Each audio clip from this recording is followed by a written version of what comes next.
হুগলির সিঙ্গুর বিধানসভার অধীনে বাগডাঙ্গা ছিনামোড় পঞ্চায়েতের এলাকার আঁটিসারা গ্রামের ঢালাই রাস্তার বেহাল অবস্থা। এলাকাবাসীর দাবি বহুদিনের রাস্তা সারাই করতে হবে। সেই দাবি পূরণ হতে চলেছে বহুদিন পর।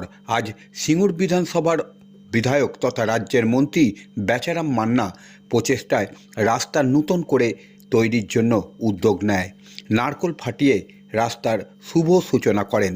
আঁটিসারা গ্রাম থেকে জামরুলতলা পর্যন্ত প্রায় 0.550 কিমি ঢালাই রাস্তা হবে।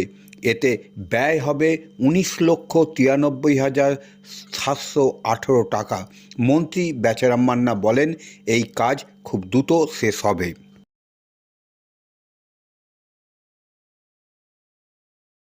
আমাদের মধ্যে উপস্থিত আমাদের বাগডাঙ্গা ছিনামোড় গ্রাম পঞ্চায়েতের উপপ্রধান আমাদের অদ্বৈত দাস, আমাদের পঞ্চায়েত সমিতির কর্মাধ্যক্ষ আমাদের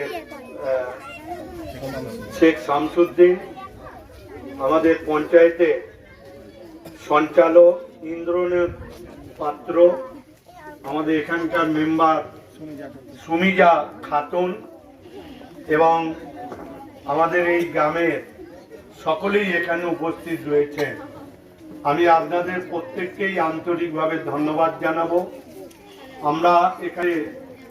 আমরা দিদির দূত হিসেবে যখন এসেছিলাম তখন এই গ্রামের এই রাস্তাটি দাবি ছিল। সেই দাবিকে সম্মান জানিয়ে আমরা প্রকল্প রূপায়ণ করে আজকে মামাটি মানুষের জনদরদী মুখ্যমন্ত্রী মমতা বন্দ্যোপাধ্যায়ের অনুপ্রেরণায় এবং সকলের প্রিয় বিধায়ক মাননীয় বেচারাম মান্না মহাশয় আজকে নারকেল পুড়িয়ে উত্তরীয় পড়াচ্ছেন আমাদের সদস্যা সুমিজা খাতুন এবং প্রধানকে পুষ্পস্তবক দিয়ে সম্বর্ধনা জ্ঞাপন করছে। শেখ ইলিয়াস পুষ্পস্তবক দিয়ে সম্বর্ধনা জ্ঞাপন প্রধান সাহেবকে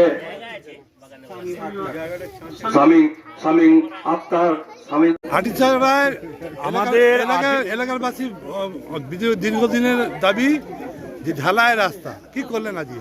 দেখুন, আমরা সেই দাবিকে মান্যতা দিয়েই এই গ্রামের মীর সাকিরের বালি থেকে জামরুলতলা পর্যন্ত ঢালাই রাস্তা, বহুদিন মানুষ অসুবিধার মধ্যে ছিলেন, সেই ঢালাই রাস্তার আজকে শুভ সূচনা করলাম। আর আমাদের সূচনা মানেই হচ্ছে শিলান্যাস, মানেই হচ্ছে কাজ শুরু হয়ে যাও। আগামী কাল থেকেই কাজ শুরু হয়ে যাবে। এছাড়া কি হবে, এটা কি রাস্তা হবে? ঢালাই রাস্তা হবে এবং পুকুর পাইলিং, কিছু ড্রেন, এইসব তৈরি হবে। এর ব্যয় কত? 22,93,000।